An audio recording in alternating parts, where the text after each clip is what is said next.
Our text today comes from what we call the pastoral epistles, 1st and 2nd Timothy and Titus, pastoral epistles.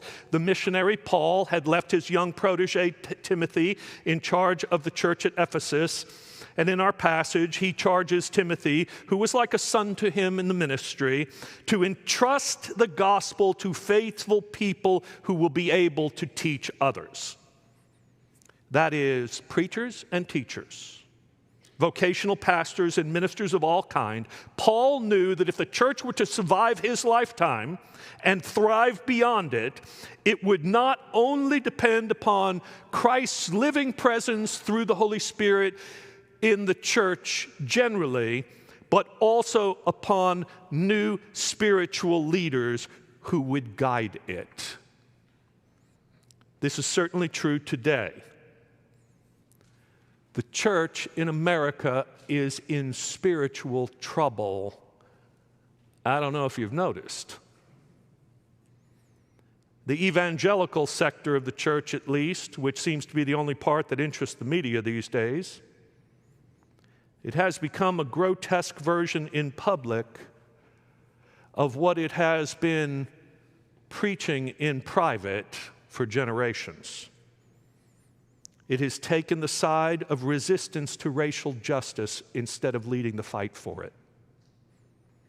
It has doubled down on discrimination against women in church leadership and denied them the legal right to make choices about their own bodies instead of declaring women competent before God to exercise authority and make wise decisions in the interest of the common good.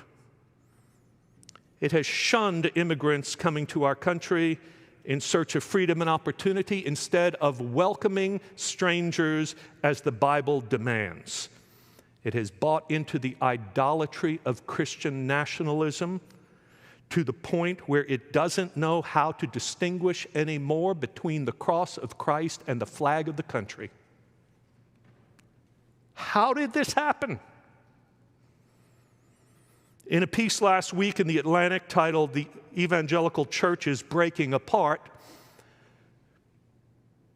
Peter Wenner, a former evangelical conservative, lays much of the blame at the feet of pastors and their people who prefer numerical growth to spiritual growth, entertainment worship to substantive worship, and political power to spiritual power. Much of it comes down to the failure to form the faith of Christians through the sound teaching of the Bible that would better inoculate the church against these temptations. Wilshire isn't immune to this. But unlike many churches, this pulpit is free. You may not like everything I say from it, but you expect me to call you to faithfulness even when it's hard. And most of you understand that the pastoral role is not to confirm your personal prejudices or your political preferences, but to call you to carry your cross in following Jesus.